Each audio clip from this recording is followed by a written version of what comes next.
Hello, I'm Dean Rotbart. I am the moderator for this panel. The panel is going to be discussing the ways that people who have actually done it already have integrated the All Kids Bike program into their schools and school systems. We have on this video teleconference today 3 panelists. We have Matt Seebaum, and Matt is the Assistant Superintendent of the Rapid City Area Schools. Matt, thank you for being with us. Thank you. You have told me that you've been in education for quite some time. Just give us a quick overview of your credentials. Sure. I've been in education 28 years. I started out as an elementary school teacher, actually teaching first grade and kindergarten. I wish we had Striders back in the day, by the way. After that, I became a school principal, elementary school principal for 10 years, and then went into the education research and consulting field for 10 years. I've been in my current position here in Rapid City, South Dakota as assistant superintendent for 3 years now. And that's where I got connected with All Kids Bike because it's Strider's hometown right here in Rapid City. So we were the first district in the nation. Matt, you're going to be very helpful to talk, because you can talk to other school board members, superintendents, assistant superintendents in other school districts across the country. Tell them what your experience has been. Also on this panel, we have Ann Sluder. Hello, Ann. Hi, guys. So I know you're with the Charlotte-Mecklenburg school system. What's the city? Are you in Charlotte? Are you in Mecklenburg? Where are you? I'm in Charlotte, actually in the Ballentine area, so okay. South Charlotte. Okay, you are a PE teacher, have been for 20 years. And I've been teaching biking about 10. Okay. Started with pedals off on regular bikes with 3rd and 4th graders. And then I've been doing the Strider bikes for the last 2 years. Okay, I'm going to come back and ask you, and to tell me, you're pretty visionary to be starting a decade ago doing this. I want to understand why, and you're doing it as a teacher. You saw it as being, as a PE teacher, you saw that as being an important step. So let's come back to that real quickly. And least and last, no, I'm teasing my colleague Wayne Lilly, who is not least, but the two of us are the only ones wearing the official All Kids Bike shirt, so I can mock you a little bit. But Wayne is Senior Director of Development and Outreach for the Strider Education Foundation. Strider Education Foundation is the nonprofit organization that's actually making all of this possible. It is both interacting with the schools and the school systems, and it is very integral in finding the funds, because, Wayne, the schools don't have to reach into their own treasury to pay for All Kids Bike. Is that correct? It's true, Dean. So I will say I am least and last in this, because the true heroes are the Anns and the Matts in the front line, because without them and the passion, it wouldn't be possible. But no doubt we want this program to be available, All Kids Bike, at no cost or burden to the school system. So there are some ways schools have gotten involved, but the heartbeat is no burden, so we can unleash the Anns and around the country. And let me assure anybody who's watching that we will come back to Wayne and we'll talk about ways that schools can very literally get involved with the program, make sure that they receive the bikes and the curriculum and things along those lines. And I want to come back to you because I was excited by what you said, that you actually recognize the importance of teaching young kids. We're talking about kindergartners, maybe first graders, how to bike long before the All Kids Bike program came into being. You are yourself a athlete, and again, been a teacher for a couple of decades. Why biking? Why didn't you teach them swimming, or why did you look to biking? Well, I actually did work with the YMCA, so I taught swimming and biking. Because for me, you can learn how to swim and you can learn how to bike. Those are life skills that everybody needs. So for a time, we did work with the Y to do swimming, but since Charlotte-Mecklenburg has shut that down, but biking is another life skill that a kid can get on a bike and have freedom. And it's just, the kids that I've worked with one-on-one that are older, their confidence is just through the roof when they learn how to bike. was going to say, so some of the kids who you started with presumably now are well into high school. Right, yes. And some of the kids are have special needs like autism or different things, and it's really rewarding to see those kids that the parents thought they would never bike, that they were able to. Okay, and Matt, let me ask you a little bit of just a philosophy question before we get very pragmatic. Schools have limited resources. Again, you've been a principal, you've been a teacher, you've been a consultant. When they look at the number of hours in the day, the number of things that teachers have to do, All Kids Bike wants to make early childhood biking sort of elementary to education along the lines of math, reading, what does it say? Reading, writing, and arithmetic. But talk a little bit about the challenges of schools when it comes to seeing physical education. It doesn't have to be biking, but physical education as being on par with reading, writing, and arithmetic.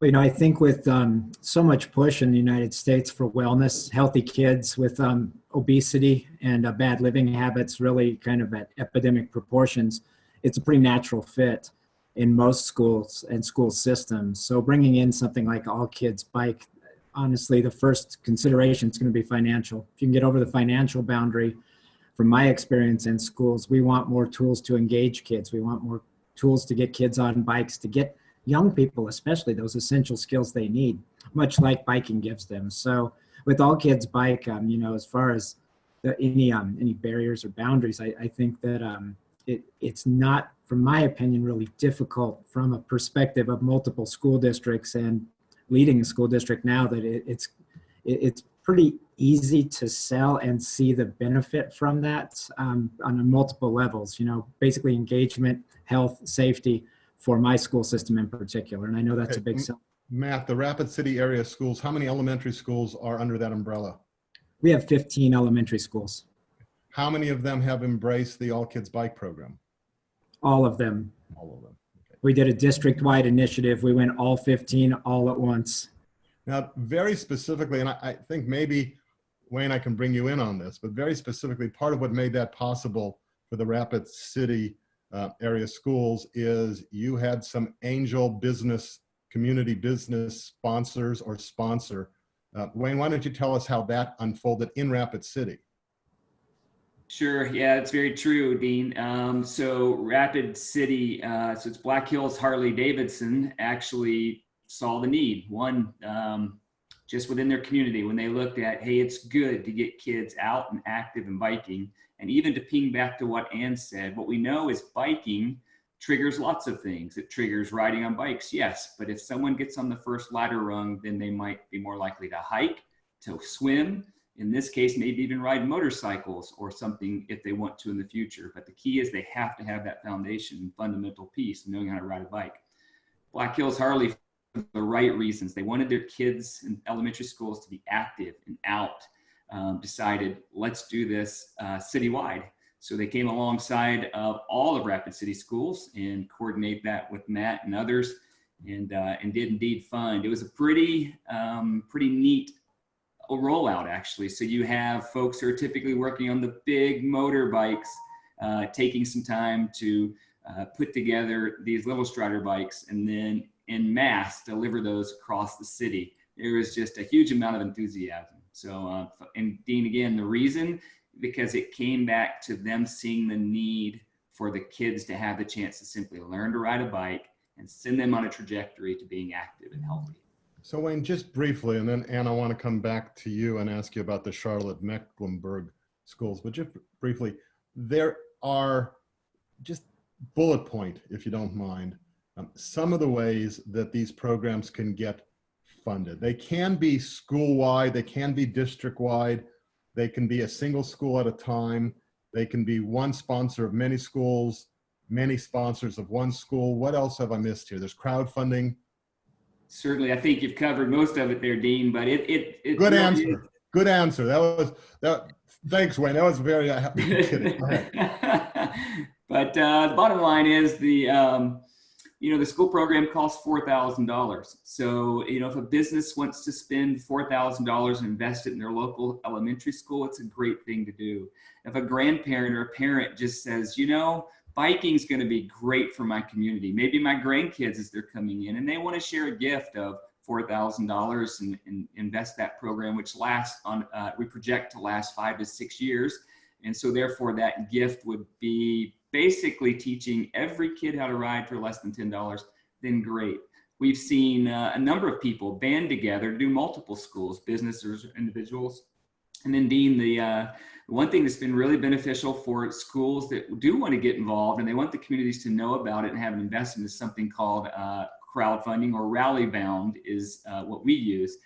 We've seen that be very successful. As a matter of fact, in Joplin, Missouri, this very moment, the Chamber of Commerce has come together to help fund all 11 schools in Joplin City. They're at 93% towards that goal of 11 schools. And for the most part, that's being initiated by the Chamber of Commerce, but it's a complete community effort coming together. So they're using things like Rally Bound, the crowdfunding, and this opportunities to speak to individuals about that. So creativity is the key.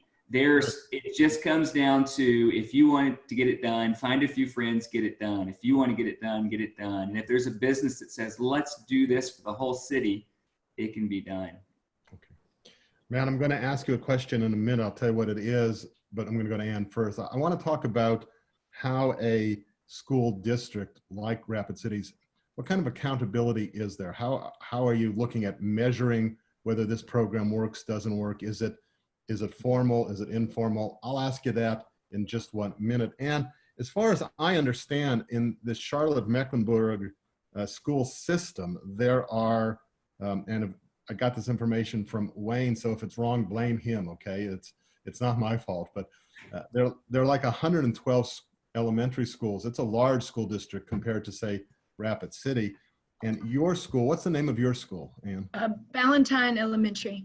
Yep, go Ballentine, right? Ballentine. Ballentine, go Ballentine, yeah, that too. Both of them. But your school is actually one of the pilot schools. And from what I can understand is that the school board, or whoever it is, whatever you call the formal body that oversees all of the schools, has already approved implementation of the All Kids Bike program for every school under the umbrella. But right now what it's still waiting on is funding. Tell us a little bit, well, how did your school, Ballentine, get lucky enough to be one of the trial schools? Well, I was very lucky because there's a gentleman named Dick Winters who's big into biking and transportation in Charlotte. He called me on a Friday afternoon one right before the weekend. He's like, "Ann Sluder, do you want to get a set of bikes?" And I was in my backyard doing cartwheels and jumping up and down. He's the kind of guy, he did the birthday crowdfunding, so for people to give money. So he got a set of bikes for a school for his birthday. He got his friends to donate. Did he do that on Facebook? Do you know? He did, yes. He did that on Facebook. Very, very, very creative. And okay, Matt, let me come to you for a minute. Accountability. Is everybody just happy and nobody is asking for a report that says, how did these kids do? What was the success rate? How did it help them academically, etc.? How do you look at this? You know, on the formal side of accountability, since we were I think we were the first school district in the nation to go forward with this, is kind of a pilot. You know, it comes with a great turnkey curriculum. For our internal formal accountability, first thing is our teacher's going to use this without us forcing them or getting them in a headlock or a chokehold and saying, you will do this. We wanted them to come to it, and they did, because the kids came to it. So the accountability side for us is, first off, engagement. Is the curriculum working? Are kids getting engaged? The kindergartners, are they jumping on the bikes? Are they going from striding to pedaling? And guess what? They do. And some of the great videos out there from Strider right now we're taking right here in our school district of some of the kids that with their big smiles, and kids you wouldn't always see on a bike, and they're doing it, you know, and they're happy about that. So for us, engagement and use. On the informal side, it's about success for kids. It's about the smiles. It's about the skill building. It's about the consciousness of, guess what, before you get on a bike, put on a helmet. those safety skills too. The overall accountability, our Board of Education has taken a lot of interest in it. We have a 7-person governing body, and they're really proud of it because they're seeing more and more kids talking about the bikes, but they're also getting asked questions in the community and even nationally saying, aren't you the district that has those little bikes?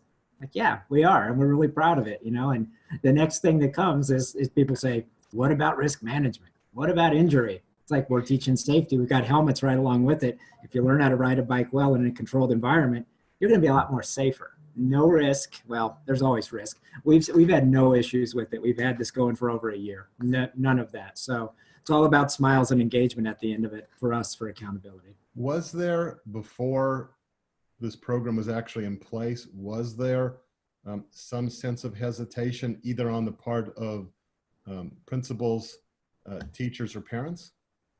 There were questions, mostly from principals and risk management.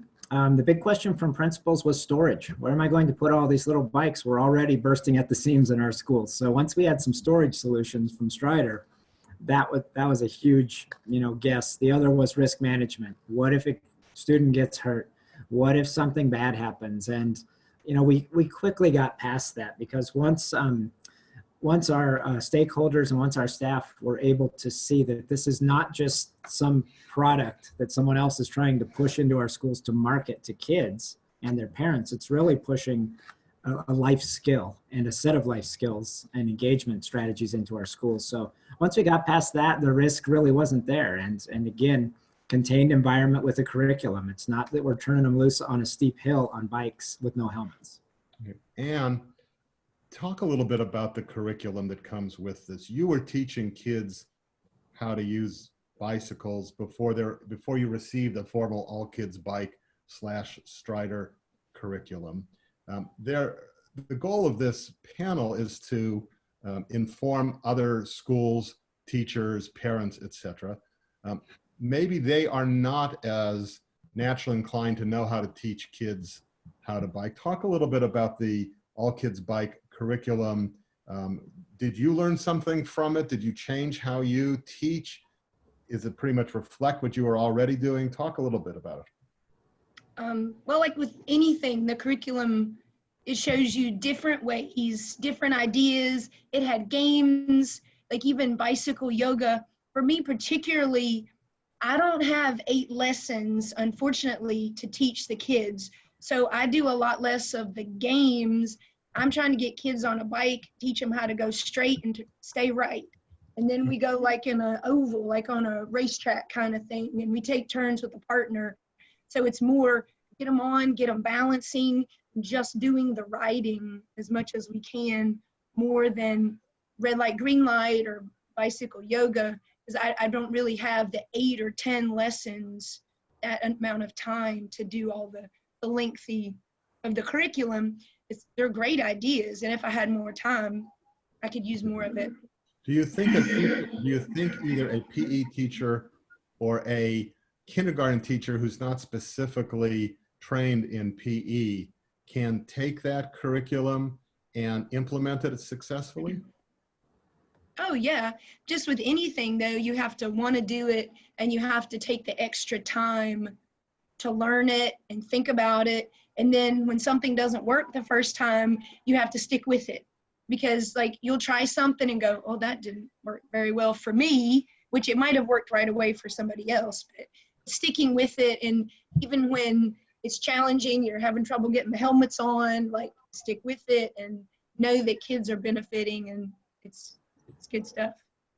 What do you do as part of the Health and Education Symposium? This is one of multiple panels. I've talked to a pediatrician, for example, who great fan of the All Kids Bike program, but notes that not all kids are ready at the same time. Here you are, you've got a group of kids, some of whom are going to have better motor coordination at the time than others, some of whom are going to, I talked to a mom on one of our panels. Her kids got on these balance bikes and instantly were comfortable, but other kids are going to get on the balance bike. As a teacher, how do you deal with the kids who are struggling? Well, it's like anything else. It's so awesome because you can see the kids that get it and the kids that don't as much. You can personalize it. You change the handlebars to the height, you change the seat to the right height, and you let them go and let them, they really learn on their own. You provide them the opportunity and the space, figure it out. And then as some kids are figuring it out, you add the pedals. As some kids aren't figuring out, you lower the seat or you give them some cues, a little nudge. It's really exciting as a teacher because you get to use your expertise and figure it out and on the fly. It's really quite fun for me as a teacher going, okay, what are they missing? Okay, they need to sit on the seat, and to diagnose. I don't know, it's fun for me and a good challenge. In the many years that you have actually been teaching kids to bike, vague estimate, how many kids have you taught? It's the single kid lessons that I've worked with, the special needs kids. So there's 6 or 8 that really, really stick out. Of course, there's been a lot of kids that have learned, but some really special moments that stick out even more than trying to get the numbers of it. I couldn't even guess. Well, go ahead and share with us 1 or 2 special moments, and then Wayne, I'll come back to you in a second. Go ahead. There's a kid, he was a 3rd grader, Michael, autistic, a little bit overweight, and his mom had cancer, and we were trying to help him to learn.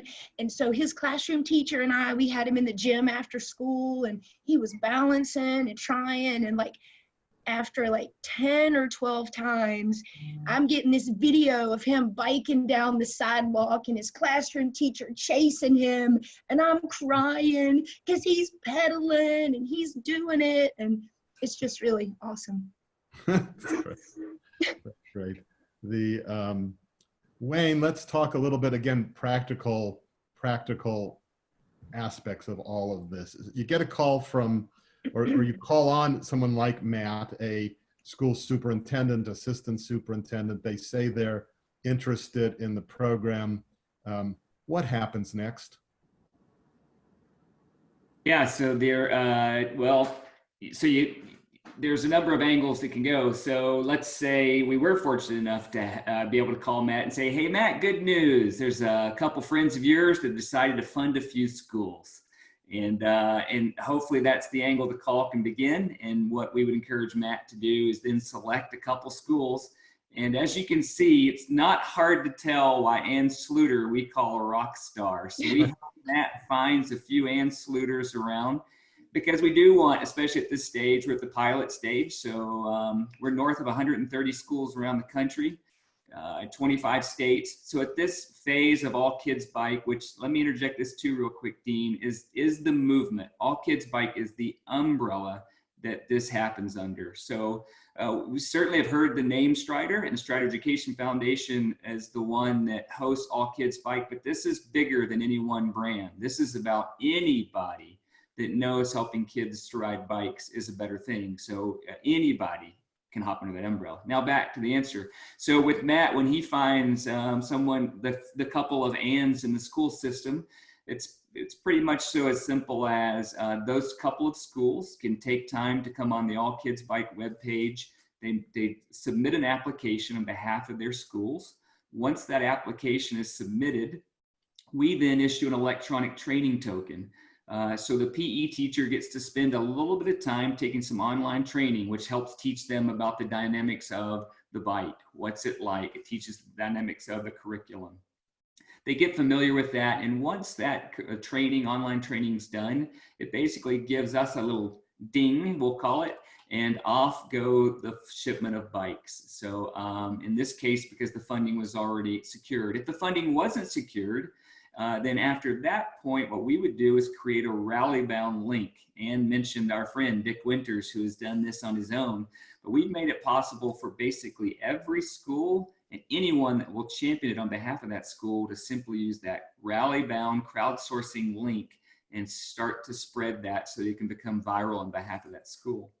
So once funding's secured, off go the bikes, and the training's done, off go the bikes, and that becomes the property of the teacher and at the teacher's disposal to use to teach from that point forward.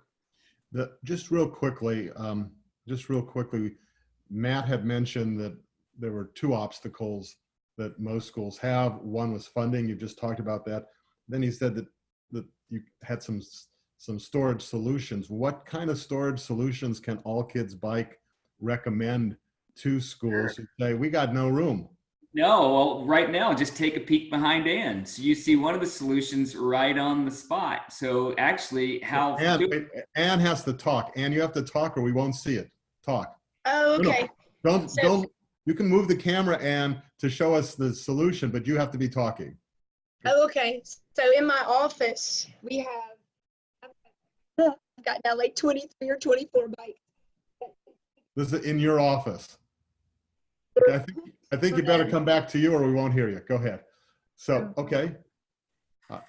Do you have these home with you, Ann?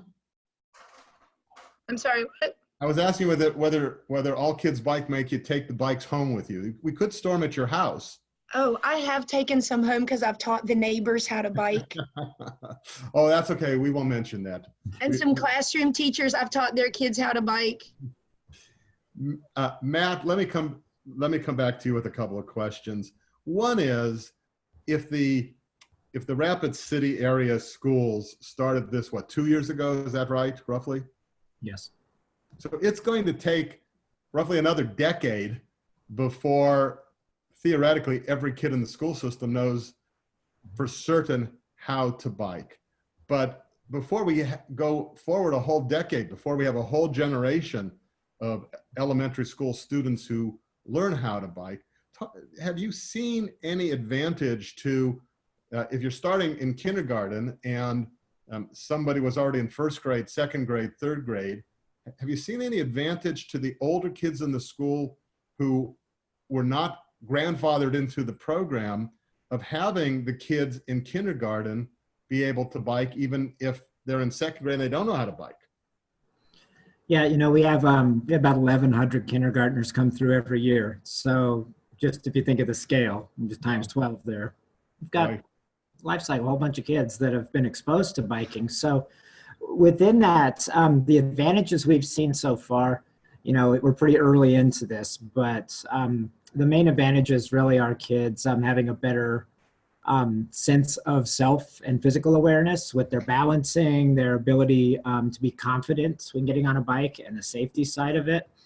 We've created some expectations too, where a lot of our kids in second, third, and fourth grade saying we want to bike in physical education too.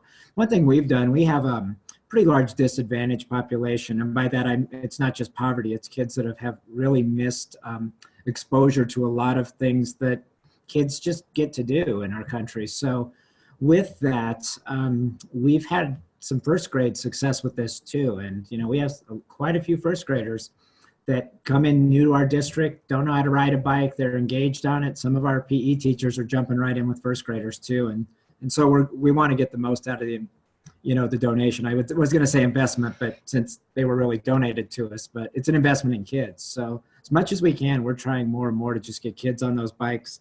And we have a great group of elementary PE teachers too that have jumped right into it, and they're pushing it. And let me ask you the same question.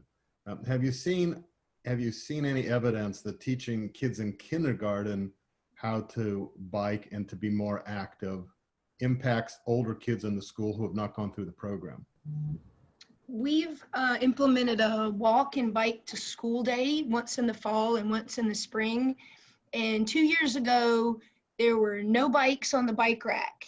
And after our last walk to school, there were 12 bikes and helmets on the bike rack on that day. So I'm seeing the older kids who were allowed to bike to school, we've got more doing it. It's not 100 kids, but I've got 12 bikes in the rack almost every day now. So one kid that I taught to ride, we have a community partner who did earn a bike program.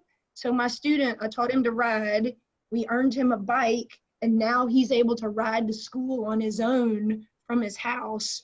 So I've been able to work the process for him he's got his own transportation to school, and he's independent before and after school. Wayne, the All Kids Bike program, does it put any restrictions on PE teachers like Ann in terms of if they wanted to teach first graders, if they wanted to teach older children who had physical or mental limitations and had not learned how to bike, if they wanted, do we have to basically arrest Ann for having taken some of the bikes home to teach neighborhood kids? How does that work? Oh, certainly not. We want more people like Ann taking initiatives like that. So, Dean, the short, well, there is no short answer. So the answer would be basically the bike itself. The particular bike that's used here is a 14-inch bike. So surely size limitation at some point is going to catch up with that. So the bike in the program is geared for kindergarten, and first grade would be pushing it when you get just to the size of some of the kids. So it really comes down, the tool itself could be used all the way up to somebody who's still trying to learn well into adulthood. It's just the size of the bike. Now, I will point out that some, and included, go ahead and as a school personally take on or purchase or find funding for 16-inch bikes and 20-inch bikes. And so those are balanced bikes only. They don't convert to pedals, but those do make it possible when you have a little fourth grader, Dean, that walks up and whispers, "I don't know how to ride." Then someone like Ann, who enjoys and really sees it as a special moment. I go get him. Go get him. So we do see that. And then the special needs child. And so sometimes in those instances, those 16s and 20s come in really handy, especially as they are in later stages of elementary school and they gain the confidence that they want to do that. So yeah, certainly no slap on the wrist. We're excited. It's literally just the tool, the 14-inch bike, the kindergarten, the All Kids Bike program is based around that particular tool. But any teacher can go ahead and get some 16s and 20s, and it's highly encouraged just so they have those special moments. Matt, I'd like you specifically to address, if you would, any other school superintendents, members of the boards of education, et cetera, especially in terms of telling them, one is why they would be wise to look into the program, and two is what they can do to reduce any of the barriers based upon your experience, whether that's parents, again, school risk, insurance questions, funding or storage. Just again, you're our representative here of the administration. Just talk to other administrators who may listen and tell them from your experience what they can expect. Yeah, sure. All Kids Bike and kindergarten programs really is just one more tool in the toolbox of teachers.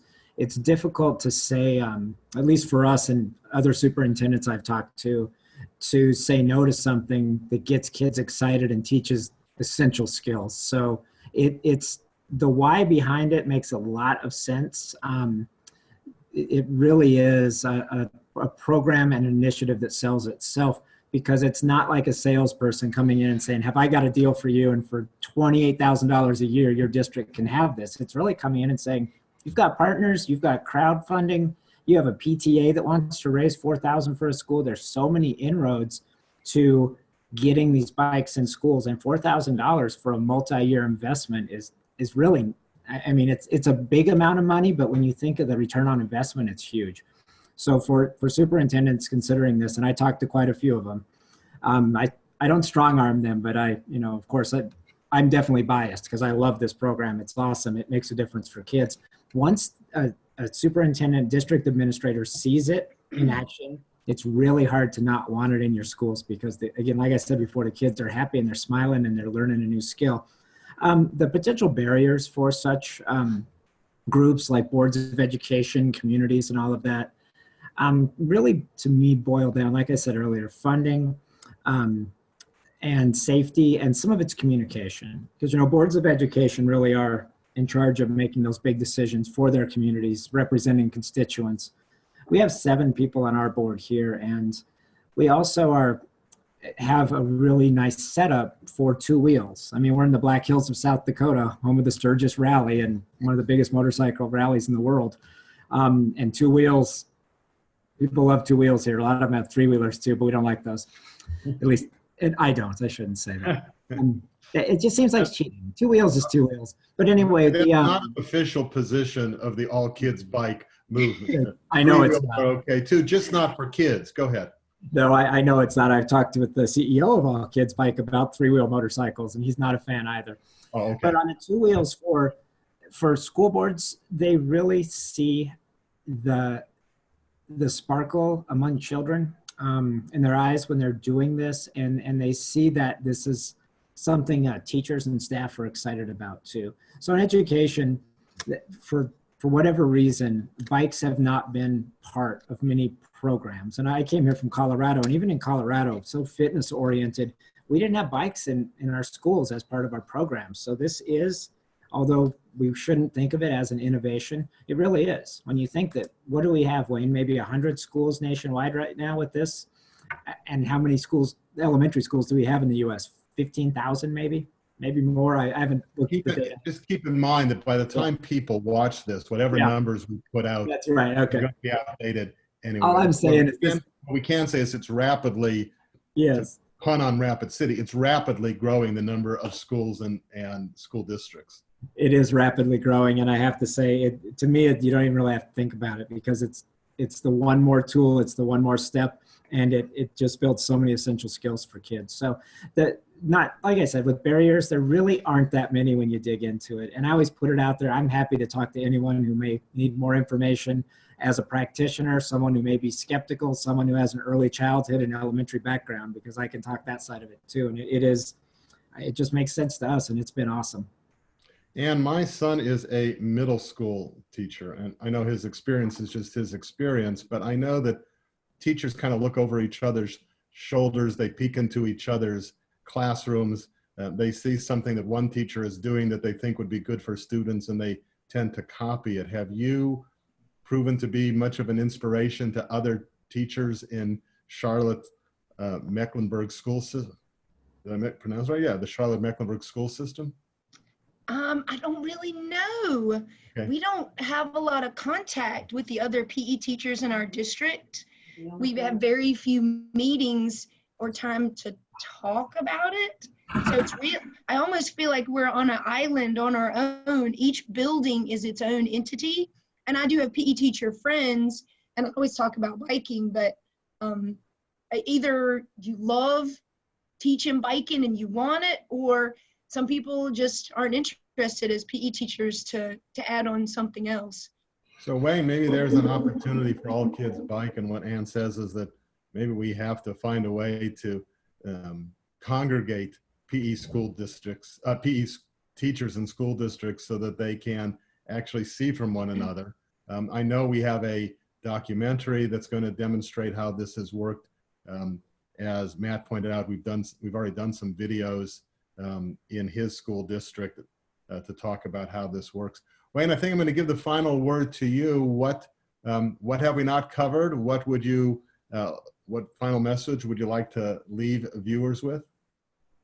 Wow, so the final word, my team would never give me the final word, so thanks for that opportunity. The final word would just simply be, first, to say thanks. You know, it's Ann and Matt and leaders around the country that are seeing the positive side of helping kids learn to bike, and they're jumping on board.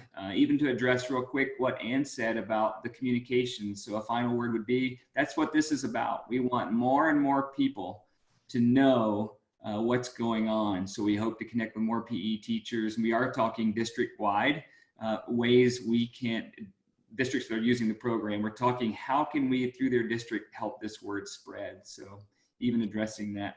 Maybe a number, one number, I'll leave us with this. And this is a number we want to see change, Dean, but it's not going to change soon unless we jump on it. There's a reality that kids age 6 to 16 this coming year, that's around 50 million of them, 75% won't pedal a bike one time this year. And so, you know, to me and to us and to everyone listening, I'd say that's a number worth attacking. That's a number worth jumping on board and helping every single one, as Ann said, learn to ride a bike. It's a number that won't change. Actually, it will change. Sadly, it'll change the other direction because that's how it's trending if we don't jump in together. So it's not a number that alarms us and says, let's quit. It's a number that says, let's rally and let's bring these kids together because there's good reason. And the reason is because we want them to have that mobility, confidence, and health that all kids bike in the program are going to bring along. So I'd say, let's do it. Let's get all. I'm glad I gave you the last word, and that we'll wrap it up for this panel. I want to thank Matt and Ann and Wayne for sharing your insights with us. Thank you.